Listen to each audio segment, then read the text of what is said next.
Hello,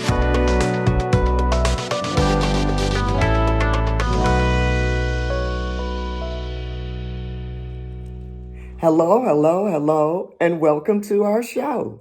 This is Mable, your princess of poetry and praise, and I am here on behalf of Conversations with Mable.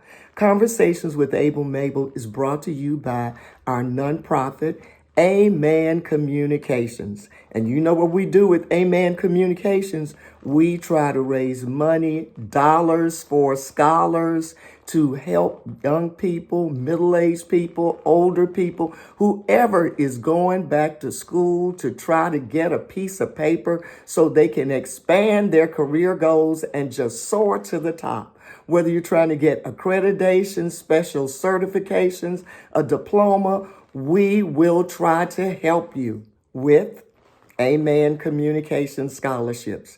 But today we want to talk to you about some folks who have really been super duper great role models for so many people, so many folks just across the nation and the world and here in our local community. Henry and Shirley Frye. We were at the unveiling of the brand new Henry and Shirley Frye statue in downtown Greensboro. And I got some good photos and some good shots and some pictures that I want to share with you today. It was Tuesday, February 20th, 2024 in the Center City Park of downtown Greensboro. A beautiful day in the neighborhood for the dynamic duo, the power couple, the true servant leaders, the Aggie Pride pair. It was the unveiling of the big, beautiful Henry E. Frye and Shirley T. Frye statue that just shows and exemplifies and illustrates the decades of untiring, selfless contributions they have given to Greensboro, to North Carolina, to Guilford County, to folks around the world. We just want to say thank you to the Joseph M. Bryan Foundation for the statue and the acceptance by our city of Greensboro. Jim Melvin, the former Greensboro mayor and president of the Joseph M. Bryan Foundation, served as the master of ceremonies. The unveiling ceremony was witnessed by hundreds and hundreds of well-wishers, community leaders, family, and friends. The speakers included City of Greensboro Mayor Nancy Vaughn, Reverend Dr. Darrell Warren Aaron, the pastor of Providence Baptist Church, and Brooks Pierce partner and director of diversity and inclusion, Justin Outland. I was there, like I said before, on the scene, trying to shoot as much as I could, and I'm going to share right now some short snippets that we shot from this magnificent unveiling of the Henry and Shirley Frye statue that you can now see in Center City Park in downtown Greensboro. So please enjoy this award-winning North Carolina A&T State University choir under the direction of Maestro Travis W. Alexander. They're going to sing first. Then you're going to hear from North Carolina Governor Roy Cooper, and then North Carolina A&T State University Chancellor Harold L. Martin Sr., and then the honorees, Henry and Shirley Frye. So let the show begin. Let the show begin. Let the show begin. What's so proud?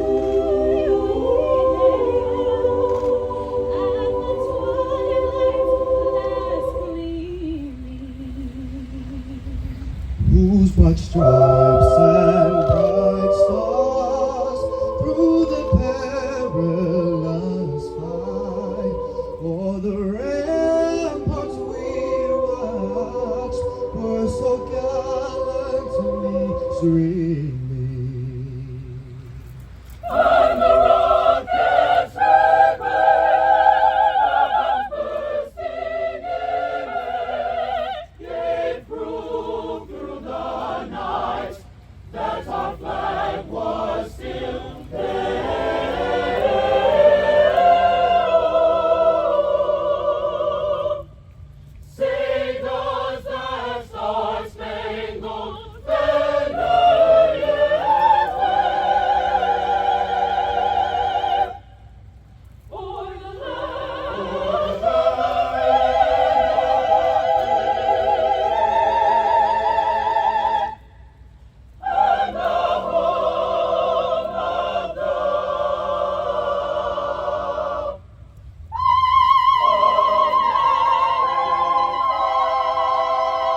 and I get a bath towel and a safety pin and make myself a cape, and I jump off the bed.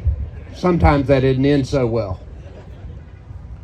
But I always hit the floor, and my mom didn't like it that so many of my t-shirts had a big S on them.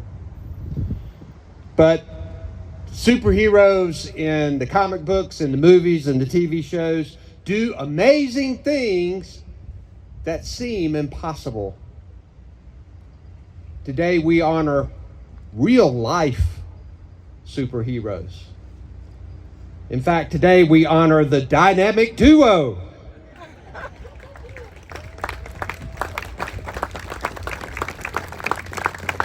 They too have done amazing things that seem impossible. You hear from this from other speakers today, but Chief Justice Frye is one of firsts. It's hard to be the first in anything, but he was the first in many.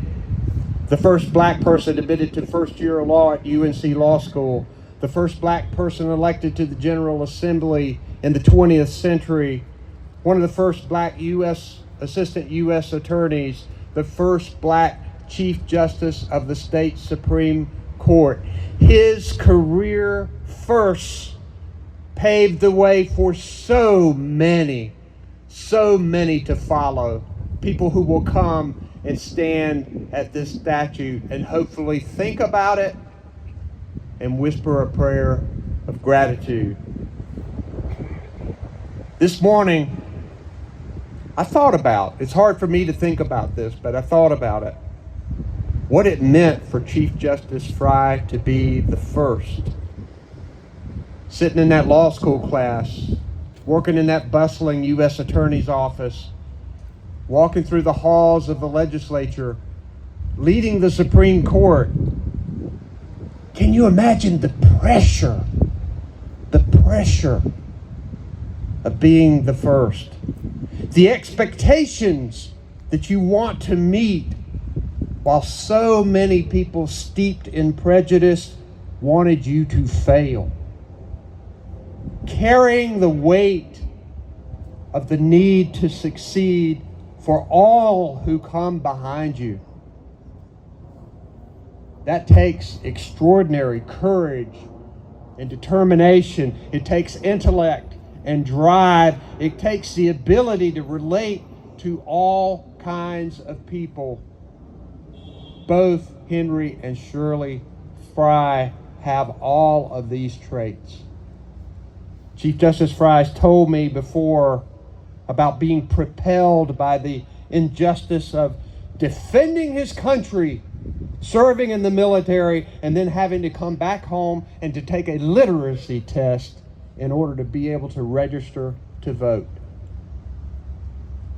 That propelled him to do great things, and Shirley to do great things. And it's amazing what both Henry and Shirley Frye have done since. Though they have been a team, Shirley has blazed her own trail as an educator, as a businesswoman, as a community leader.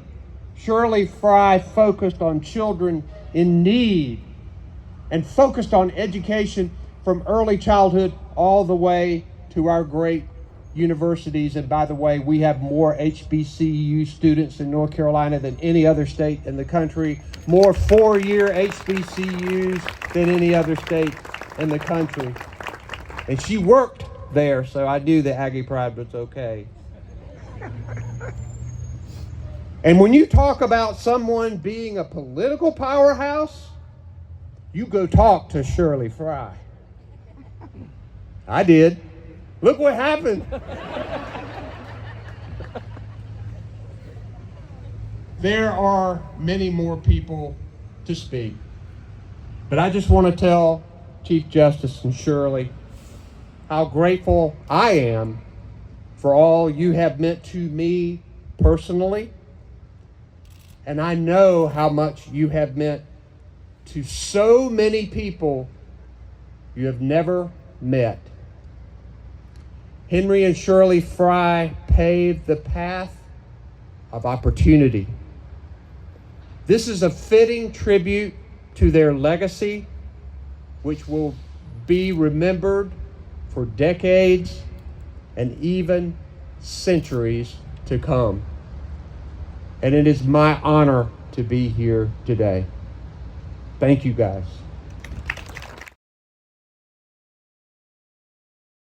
Of DeVita and my dearest friends, Justice Henry Frye and Mrs. Shirley Frye. It is fitting and appropriate we honor them today with a statue that rises in the heart of Greensboro and that will inspire others for many years to come from North Carolina and beyond to think and ponder their own destination in life. Those of you who are fortunate to know the Fryes know well the enormous impact they have had on our state and certainly this community. They were both trailblazing civil rights leaders, each in their own way, making significant contributions that bring us here today.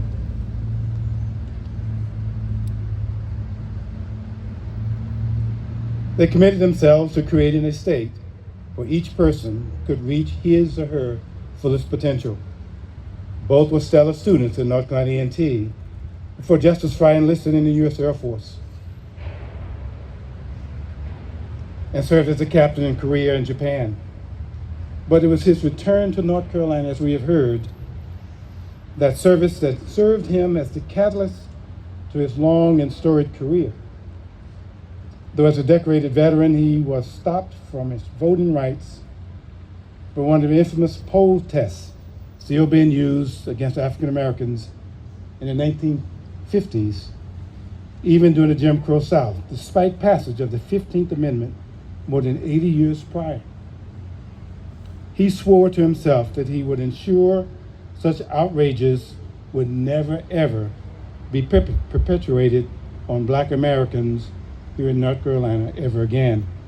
So he began a career in which he became the first, as Governor Cooper suggested, in a dizzying number of critical roles. The only African American in law school during the tenure at Chapel Hill. One of the first Black U.S. attorneys in the South. The first Black legislature elected in North Carolina in the 21st century, which saw him use his position in the State General Assembly to wipe out some of the last Jim Crow impacts in North Carolina. The first Black justice in the North Carolina Supreme Court, and the first Chief Justice. You'd have to be a writer to understand the poetic justice of a man prevented from voting by racist laws becoming the state's top member of its judiciary. Mrs. Frye, devoted and supportive partner, and as Governor suggested, savvy political advisor, whom many sought her advice and counsel, and so did I. A community organizer, was blazing trails of her own. She worked successfully for the integration of Greensboro YWCAs, a major milestone in the normalization of race relations in this community. One of those YMCAs bears her name, both in honor of her work toward the integration and her extraordinary service given to the YWCAs, where she later served as president. She's also impacted her alma mater with distinction and service as special assistant to the chancellor, chairing A&T's foundation and subsequently its real estate foundation board, and serving in significant ways and catalyzing outstanding work that has raised millions of dollars for our university. Serving on dozens of community organization boards, too many to count, the work has often been personal for her. She has often said on many occasions that she counts among her most cherished work her service as a teacher and helping many young people learn to read. It should not surprise any of us who know them that such an extraordinary couple raised also extraordinary sons, and through them, extraordinary grandchildren.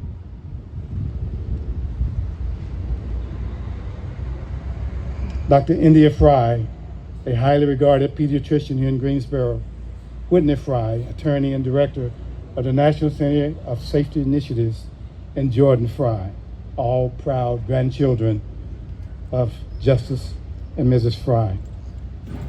All exceptional in so many incredible ways, characterized by a critical set of work, always out front by the Fryes, giving service as their continued and most significant cadre of their work. If you ask yourself, how did two extraordinary North Carolinians rise from ordinary circumstances and lives to such distinction, consequence, and meaning? You have to understand they would never think of themselves in that way. Like so many members of the greatest generation, their humility is remarkable, and their philosophy on life very simple. I heard them sum up their work through the voice of Mrs. Frye in this way, and I quote, "God just didn't put us on this earth to be served, but to be put on this earth to actually give and be of service," end quote. To our very dear friends, Henry and Shirley Frye, David and I, and the entire Aggie family, join with this community in congratulating you on this richly deserved honor. We forever will bring family and visitors to Center City Park to see this beautiful edifice that bears your name, which will remind us for many generations to come of the simple truism best served and said by anthropologist Margaret Mead. And I quote, "Never doubt that a simple group of thoughtful, committed citizens can change the world. Indeed, it is the only thing that ever has." Congratulations from all of us of Summerfield's Day. We are incredibly indebted and very proud. Thank you very much.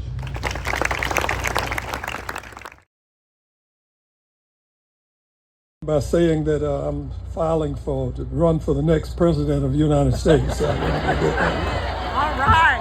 Woo! Woo! Woo! Please.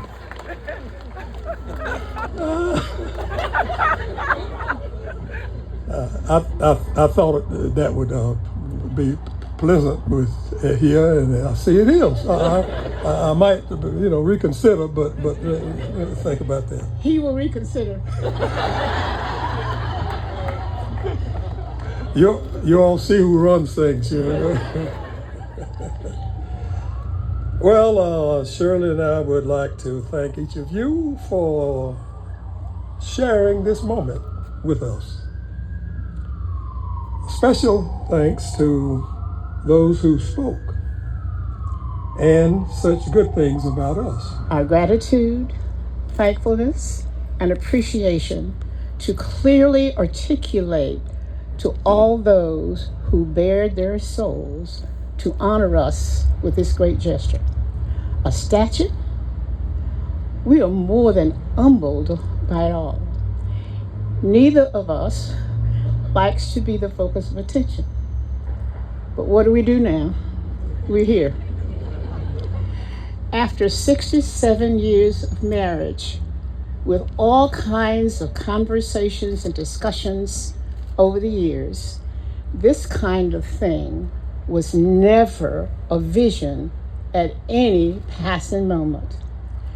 There are many, many people we should thank and would like to call their names, but time will not permit. First, we don't know all of them by name. We were out here last Wednesday, and it was just amazing and unbelievable the number of people it took to place that thing where it is today. Permit me to say to Alan Johnson, who planted the seed, how could we ever not say thanks to Jim Melvin, to whom my father would say he took the bull by the horn and moved with it. Mayor Vaughn and the City Council for all of this to happen, and the Parks and Recreation for coordinating the effort, and Justin Outland and Brooks Pierce did so very much. Then too, please look at the underwriters listed on the base of the sculpture to make sure that the sculptress, Maria Smith, who's here with us, could have what she needed to create our likeness. Henry and I are grateful to all of you and have tried to live a meaningful life. We believe sincerely that we were placed on this earth not to be served, but to serve. Please know that we will continue to work to the best of our health and abilities to do all that is within our power to help make our city, our county, and our state the best that it can be. We are grateful for our city and its citizens for this recognition. We love you. Thank you, thank you, thank you.